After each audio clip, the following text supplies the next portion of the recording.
Hola, Sí, profe. buenas noches, profe.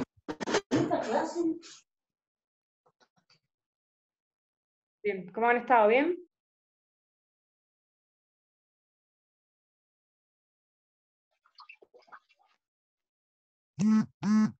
Hola, profe, ¿todo bien? ¿Todo bien? Bueno, me alegro. Comenzamos entonces, ¿sí? ¿Se acuerdan que la semana pasada trabajamos algunas características de la comunicación que llamábamos mediática, ¿sí?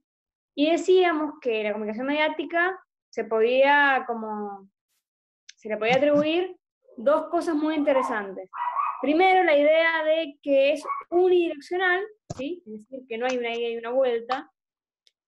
Y segundo, que tiene que ver con una dessubjetivación. En tanto, no está pensando al sujeto en particular, a cada individuo en particular, sino que se piensa más sujetos estereotipados. Hablamos de los adolescentes, las mujeres, los deportistas. ¿Sí? ¿Se acuerdan? Sí, profe. Que hay más estereotipos. Perfecto. Todo eso, sí. Exactamente. Hablamos de eso también, entonces hay que definir eso como para seguir comprendiendo algunas cosas en torno a esto que estábamos diciendo. Lo que vamos a trabajar hoy es, en realidad, seguir un poco con esta idea de comunicación mediática, pero lo vemos desde, lo vamos a ver desde lo que sería un modelo explicativo que sea diferente. ¿Por qué? Porque como la comunicación mediática tiene estas características que mencionamos recién, es necesario un modelo diferente, ¿sí? O diferenciador. Es decir, ya no lo voy a poder explicar desde una manera tradicional, sino que voy a tener que buscar un modelo o un modo de explicar la comunicación mediática que se acomode o se adapte a esas características que dijimos recién. ¿Sí? Es en este sentido que tenemos un autor, Eliseo Verón, que lo que hace es hacer referencia a la producción social del sentido. Pero ¿cómo es esto? Para Verón, esta producción del sentido se asemeja o se asimila a un sistema productivo. ¿Y qué es un sistema? Un sistema es un conjunto de partes interrelacionadas. Por lo tanto, decimos o consideramos que este sistema propuesto por Verón tiene como distintas fases o momentos, que él va a distinguir en tres, ¿sí? Él va a hablar de una primera fase, que es la que se llama producción, una segunda fase, que es la que se llama circulación, y una tercera fase, que es la que se llama consumo o reconocimiento. ¿Sí? ¿Qué quiere decir esto? Que en cada fase, en realidad, hay como, digamos, una existencia de distintos modos que conforman la idea de cierta producción y cierto reconocimiento. Y que a su vez es necesario que yo pueda reconocer todas las condiciones sociohistóricas, nos va a decir el autor, que influyen en el desarrollo de esa fase. Es decir, que yo qué voy a tener? Voy a tener tres fases, diferenciadas en las que se involucran distintos elementos. ¿En qué sentido hablamos de elementos? Por ejemplo, cuando yo hago referencia a la primera fase, que es lo que él llama producción, tengo que entender que tiene que ver con, digamos, reglas de diferente naturaleza. ¿En qué sentido? Pueden ser los distintos géneros, los distintos lenguajes, ¿sí? Los distintos soportes, los distintos formatos que adquiere una regla, ¿sí? O sea, un modo de expresarse. Y a su vez, tiene que ver con las condiciones sociohistóricas y materiales. Sociohistóricas, entendiendo como otros discursos, y materiales porque a Verón le interesa la cuestión del desarrollo tecnológico. Es decir, él considera que el desarrollo tecnológico está efectivamente presente en estas fases, ¿sí? Como segundo momento, habíamos hablado del concepto de circulación. ¿Por qué circulación? Porque que algo circule es que algo se mueva, ¿sí? Tiene que ver con cierta distribución y reproducción del discurso. Y también tiene que ver con las condiciones sociohistóricas y materiales. Es decir, hay un peso de lo tecnológico ahí. Por lo tanto, vamos a ver, que también se da la fase 3, que la tecnología es como que me atraviesa todas estas fases que me sirven para entender de un modo diferente a la comunicación mediática. ¿Sí? Como tercera fase, ya enseguida si quieren reitero un poquito para que no se pierdan, como tercera fase hablamos de que en realidad está compuesta por las reglas y procedimientos que están abajo de las cuestiones de interpretación, valoración y de apropiación. Y también, de vuelta, tenemos la cuestión de las condiciones sociohistóricas y materiales, es decir, la importancia del desarrollo tecnológico. ¿Por qué esto es interesante? Porque en realidad, como les decía, todas las fases están atravesadas por las tecnologías que están asociadas a estas fases, ¿sí? Y de hecho, en realidad, cada medio de comunicación, cada discurso que el medio de comunicación propone, trabaja sobre modos de producción que sean particulares y específicos, ¿sí? Entonces, si bien podemos hablar de una generalidad de 3 fases, bueno, podemos también hacer referencia a que cada medio de comunicación tiene ciertas particularidades. Y lo que hay que entender también acá es que las condiciones sociohistóricas hacen referencia en realidad a todas aquellas situaciones, circunstancias o condicionantes, ya sea de índole económico, ya sea de índole político, etc. Y también hay que entenderlo desde el aspecto más global, como a su vez nacional y local. Es decir, una cosa macro y una cosa micro, ¿sí? Y en ese sentido también es que hablamos de que la tecnología adquiere o se comporta como cierto condicionamiento, ¿sí? ¿Por qué? Porque una vez que se incorpora, en realidad, puede llegar a modificar los modos de producción, ¿sí? Esta cuestión propuesta por Verón, en realidad, lo que a mí me interesa que entiendan es que es una cuestión más metodológica, ¿sí? Y nos sirve para poder describir y explicar un poco esta cuestión de la comunicación mediática, que es algo complejo en relación a la comunicación, si queremos, tradicional, o a la comunicación en sentido micro, ¿sí? Pero en realidad no tenemos que pensarlas como 3 fases totalmente aisladas, sino que tenemos que entender que hay una especie de superposición, ¿sí?, entre las fases. No son cosas que no tienen nada que ver una con la otra. No es que la fase 1 no tiene nada que ver con la 2 y viceversa, o la 3 no tiene nada que ver con las anteriores. Es una especie de sistema, ¿sí? Y en el sistema, como decíamos, las partes están interrelacionadas. Por lo tanto, no son cosas que no tienen nada que ver entre sí, no son cosas aisladas completamente, sino que hay justamente una cuestión más relacional, ¿sí? Si tuviéramos que pensar en cosas, no sé, a ver, pensemos cosas triádicas que se relacionan entre sí. ¿Qué se les ocurre, por ejemplo? Que en la vida puede tener 3 momentos, o 3 partes, o 3 modos de comprender. ¿Qué se les ocurre? A ver. Una pregunta difícil, pero quiero que la piensen a propósito.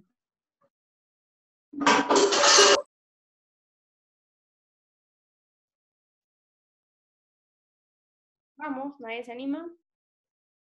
No los estoy evaluando, solamente estamos charlando, ¿sí? Recuerden.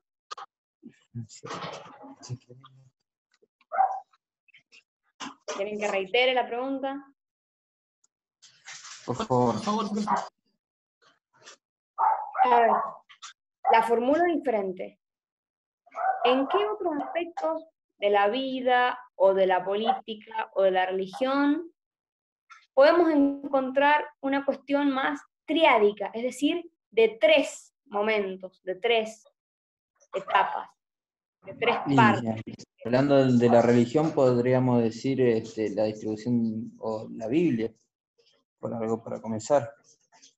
Perdón, ¿no escucho más fuerte? La Biblia en sí, algo que se produjo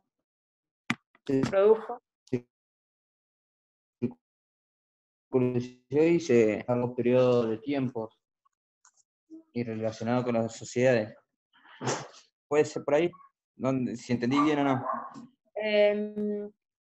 Entiendo lo que querés llegar, pero no estaría del todo bien el ejemplo, porque yo lo que estoy diciendo, si vos me decís, la Biblia tiene tres partes y forma un todo, te digo, bueno, sí, pero justamente la Biblia tiene dos partes, entonces no estaríamos respondiendo a lo que yo le estoy planteando.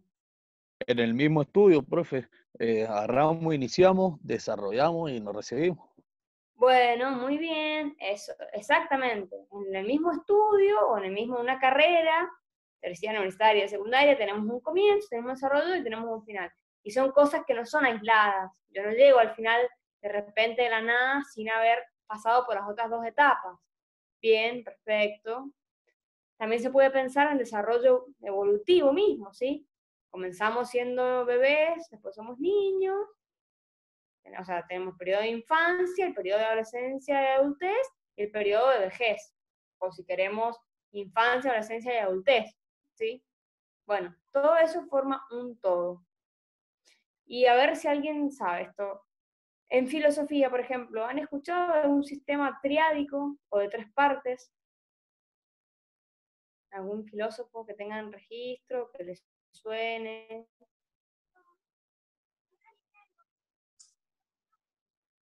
¿No? No, profe. No, Estaba bien con esa teoría, Bueno, no. entonces te los cuento yo para que darles que... Hay un filósofo contemporáneo que se llama Hegel, que tiene lo que se denomina, que seguramente han escuchado hablar, la dialéctica. La dialéctica hegeliana tiene que ver con esta idea de que hay tres fases o momentos, pero que entre las tres fases o momentos se constituye un todo, ¿sí? Y que las fases no son cosas separadas, sino que la segunda tiene cosas de la primera y la tercera tiene cosas de la primera y la segunda, ¿sí? Eso sería un ejemplo un poco más claro. A ver, insisto, no es una pregunta de examen, sino que para que ustedes pudieran pensar en ese sentido de un sistema con partes relacionadas, bueno, en otros aspectos, ¿sí? Podríamos pensar también, por ejemplo, en los momentos en los que una ley se convierte, o sea, un proyecto se convierte en ley, que también pasa como por tres instancias, ¿sí? Bueno, se podrían pensar muchos. En la religión tenemos también la Santísima Trinidad, ¿sí? Por lo menos la religión católica, que sería Dios Padre, Dios Hijo y Espíritu Santo. Bueno, esta idea, o estas ideas, estos conceptos, que se pueden pensar como una cuestión triádica, o sea, de tres partes, de ahí viene el triádico, bueno, también se pueden pensar desde la comunicación según el pensador Eliseo Verón, ¿sí? ¿Esto se entiende? Sí, profe. Bueno, perfecto. Entonces ahora lo que nos queda ver es un poco, que bueno, si quieren después les mando el esquema, ¿cuál sería la diferencia entre este esquema, o este modo, este modelo, para seguir con las palabras del autor, a el modelo, si queremos, de una comunicación interpersonal? No sé, tenemos un sujeto y un sujeto, ¿sí? Y un mensaje específico. ¿Esos roles son intercambiables?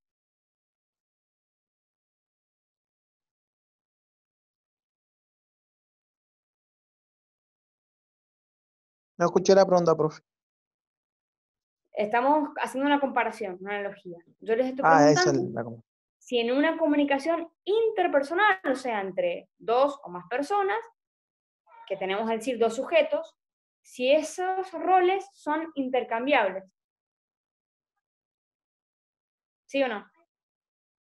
Y hay un ida y vuelta permanente, profe. Hay una ida y vuelta permanente, primero. Y segundo, la persona que emite un mensaje o que quiere decir algo, en cualquier momento se puede convertir o se puede intercambiar en la persona que puede comprender algo. ¿Sí? ¿En qué sentido? En que hay un intercambio de roles. ¿Sí? En la comunicación mediática hablábamos de que la cuestión era unidireccional, o sea, no tengo yo ese ida y vueltas ni ese feedback, independientemente de que, por supuesto, lo que se diga en los medios genere cierta, por supuesto, tenga cierta repercusión. Pero no tenemos esa ida y esa vuelta, el rol no es intercambiable, por eso es una única dirección. Es un mensaje que se emite a mucha gente, por eso masivo, entonces no es que la masa me responde, no. Por eso hablamos de que es unidireccional. En cambio, en la comunicación interpersonal tenemos que ver con esta idea de que los roles son intercambiables, ¿sí? Y que aquel que emite un mensaje o que quiere decir cierto mensaje y aquel que puede comprender cierto mensaje también se puede se pueden justamente dar vueltas. O sea, aquel que quiere decir algo, del sujeto que quiere decir algo, puede llegar a poder comprender algo y viceversa, que el sujeto que puede comprender algo puede llegar a querer decir algo, ¿sí? Y acá se pone en juego ¿qué? Primero la situación específica en la que estamos hablando, lo mismo, una clase que un diálogo en la calle, ¿sí? Que un discurso, no es lo mismo. Y segundo, se pone en juego lo que hablábamos de ámbito sociocultural, que fue una de las preguntas que ustedes hicieron en el trabajo práctico, ¿sí? Es decir, bueno, es específica dentro de un ámbito. En este caso sería el ámbito académico, por ejemplo, ¿sí? Del Instituto de Estudiantes y Profesores del Instituto Incuyo, ¿sí? Estudiantes 2020, ¿sí? ¿Y qué más se pone en juego? Se pone en juego los conocimientos y las creencias que los dos sujetos, tienen sobre el mundo, ¿sí? ¿Se acuerdan que habíamos hablado un poco de la diferencia entre creencia y conocimiento?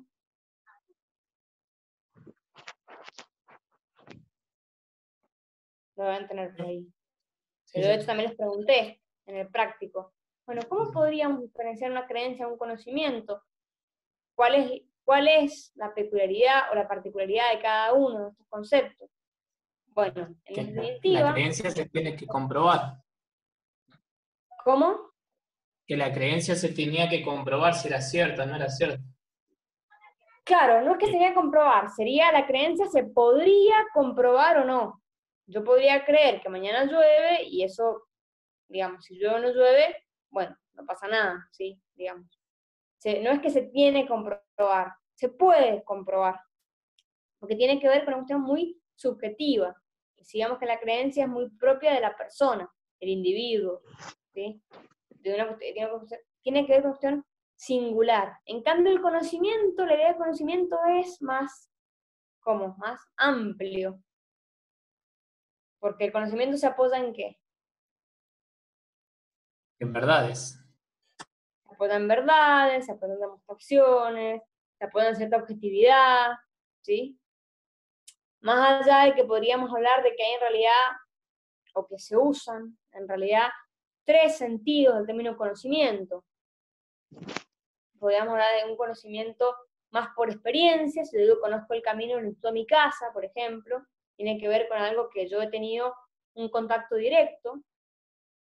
Podemos hablar de conocimiento en el sentido de saber hacer, es decir, como una especie de habilidad práctica. Yo conozco o sé bailar jazz, conozco cómo jugar ajedrez, sé bailar jazz, sé jugar al fútbol, ¿sí? Es un tipo de conocimiento que tiene que ver con cierta práctica. O podemos hablar también de un conocimiento proposicional, que tiene que ver con aquellas verdades que están dentro de un sistema y que no se cuestionan. Si yo digo, por ejemplo, que, no sé, una proporción molecular tiene conectivas, ¿sí? Bueno, eso ya no se cuestiona, no es de la experiencia, yo ya sé que es así. O si yo digo que en ejercicios combinados, más por menos es menos, ¿sí? Eso es una verdad dentro de un sistema que no necesito la experiencia para saber que es así, ni tampoco la práctica. Es así y no la cuestión. Quizá ustedes pueden dar un ejemplo de programación y eso que saben más de lo que yo sé, por supuesto. No sé. ¿Qué se les ocurre? ¿Alguna verdad que esté dentro de un sistema?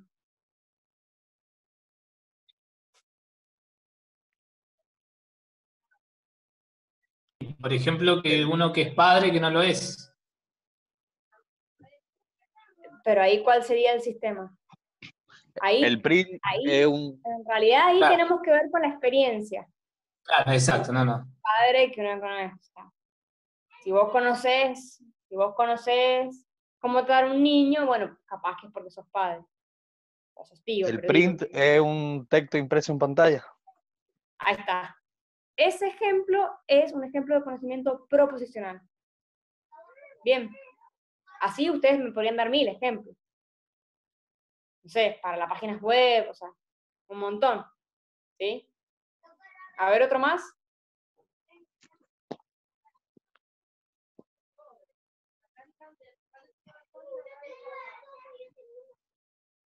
Sebastián, ahí que se puso en verde. Otro ejemplo Ahí le más, dije a yo, ver, profe. bueno, de lo que ustedes, de lo que ustedes estén estudiando ahora o viendo ahora, perdón, ¿qué me pueden decir? Un conocimiento profesional, o sea, una verdad dentro de un sistema, que no lo se cuestione porque sea así.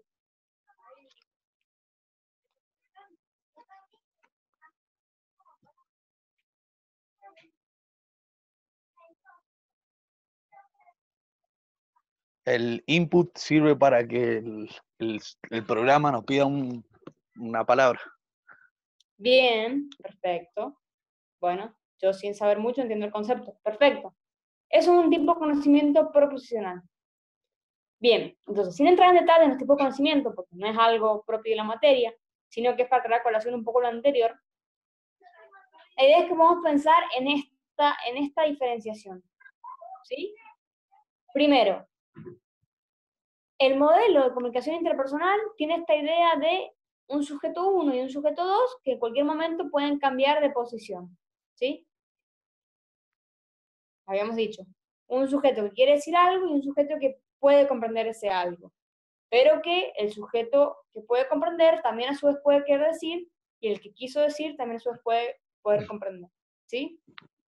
Mientras que en el modelo alternativo de Verón, tenemos esta idea de fases o momentos. ¿Sí? Es una cuestión más metodológica, una cuestión más que me sirva a mí para escribir y para explicar. Pero no es que en la comunicación mediática yo tengo uno y el otro no, o que está la producción y no está el reconocimiento, o que produzco y si no circula. No. Hay o sea, el modelo consiste en un sistema de fases o momentos que están relacionadas entre sí. Entonces, no lo puedo pensar como cosas aisladas, ¿sí? Y fíjense que en los tres, lo que les nombré recién, en los tres tenemos esa idea de que hay una implicancia o una relevancia de desarrollo tecnológico. ¿Por qué? Porque la tecnología es un determinante en la cuestión mediática, ¿sí? Es un condicionamiento, para decir el autor. ¿Eso se entiende? Sí, profe. ¿Alguna pregunta hasta acá? Sí, el nombre de la fase 3, profe, ¿cómo era? La fase 3, la fase número 3 es la que Verón llama consumo / reconocimiento. O sea, pone los dos conceptos juntos a propósito. Lo que tiene que ver, como les decía, con las reglas de procedimientos, con la interpretación, la valoración, con la apropiación, y de vuelta está la cuestión tecnológica. Entonces, ¿Cómo era el nombre para recapitular, completo? ¿cómo el nombre del autor? Sí, Verón, Eliseo Verón. Verón como el jugador de fútbol. Eliseo Verón. Eliseo Verón. Listo. Para recapitular, tenemos 3 fases relacionadas entre sí, que constituyen un modelo o un esquema de interpretación de la comunicación mediática, en la que la fase 1 se llama producción, y tiene que ver con las reglas de diferente naturaleza que hay, es decir, los géneros, el lenguaje, los soportes, el formato, ¿sí? Una fase número 2, que se llama circulación, que tiene que ver con el modo de distribución y reproducción del discurso, es decir, cómo se mueve eso, cómo se va moviendo de un lado a otro, por eso hablamos de reproducción y distribución. Y una fase 3, que tiene que ver con la idea de las operaciones de interpretación, de valoración y las formas de apropiación. O sea, ¿en qué sentido yo me apropio de eso? ¿Sí? Lo hago propio, eso es apropiar, hacerlo de uno, ¿sí? Y en los 3 tenemos el desarrollo tecnológico como un condicionante, ¿sí? Es decir, que, fíjense, el autor no está hablando de una cuestión que no tenga nada que ver con lo que nosotros manejamos hoy. La tecnología es muy importante, está presente. Bueno, pues para el autor se da en las 3 fases, como si fuera algo lineal, y funciona como condicionamiento, es decir, en algún punto me determina, o como la palabra indica, me condiciona este esquema de comunicación, o este esquema de interpretación, ¿sí?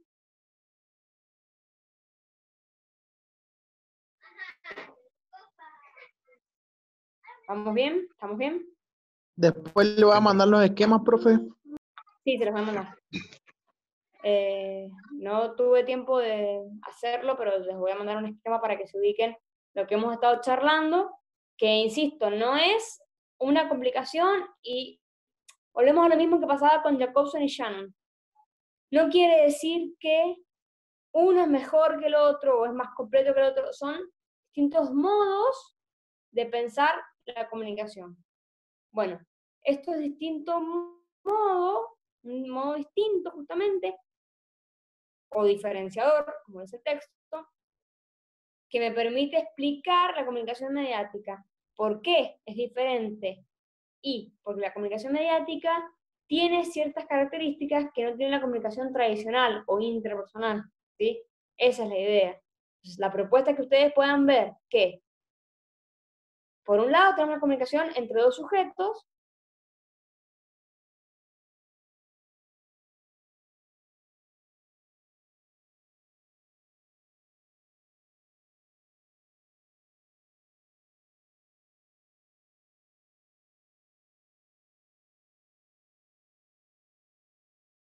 representa así, ¿sí? Con las 3 fases. Producción, circulación, consumo y reconocimiento, ¿sí?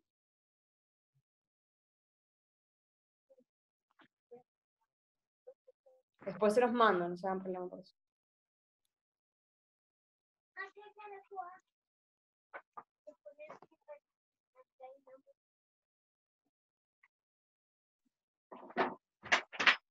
Ahí veo deditos para arriba. Bueno, bien. Bien. Entonces, por hoy estaríamos. Solamente antes de que nos vayamos, les consulto una cosita más. El práctico me han entregado todos. Sé que he recibido varios, pero por ahí todavía no me ubico bien los nombres con los apellidos. Entonces puede ser que alguno no lo tenga en la cabeza, si yo no tengo en el correo. ¿Hay alguno que no me haya mandado el práctico?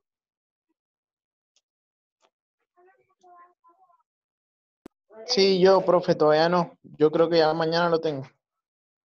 Perfecto. Bueno, no hay problema.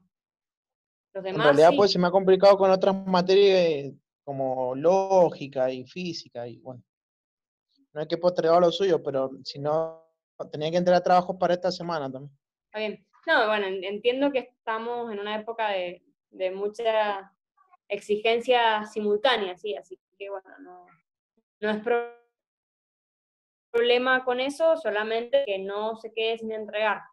Eso es lo que a mí más me interesaría en este momento, que los prácticos no se queden sin entregar. Todavía no corrigió ninguno, profe. Espero en estos días, pero bueno, estoy también un poco complicada porque me han entregado cosas de otros lugares donde trabajo, entonces, bueno, siempre demora un poco la cosa. Pero la idea sería, apenas pueda, si no puedo en la semana, el fin de semana, ya corregirlos, así les informo la nota, y bueno, ya vamos teniendo notas, porque recuerden que la materia esta se va promocionando con una evaluación continua, entonces eso hace también que ustedes tengan que ir teniendo una calificación correspondiente para llegar a esa evaluación justamente que es sistemática, ¿sí? Ok, profe. Bien. Bueno, chicos, si no hay ninguna pregunta, los dejo acá, que descansen, porque sé que es la última clase y bueno, por ahí están un poco más agotados, lo entiendo también. Así que bueno, cualquier cosa, ya saben, me escriben. Yo en estos días les mando los esquemas para que lo puedan tener y se ubiquen también un poco en lo que hemos estado charlando, que no tiene mayores dificultades, pero bueno, para que puedan ver un poco las diferencias, ¿sí? Muchísimas gracias, profe. De nada, chicos, mucha suerte, nos vemos. Gracias, profe. Saludos. Chau, chau.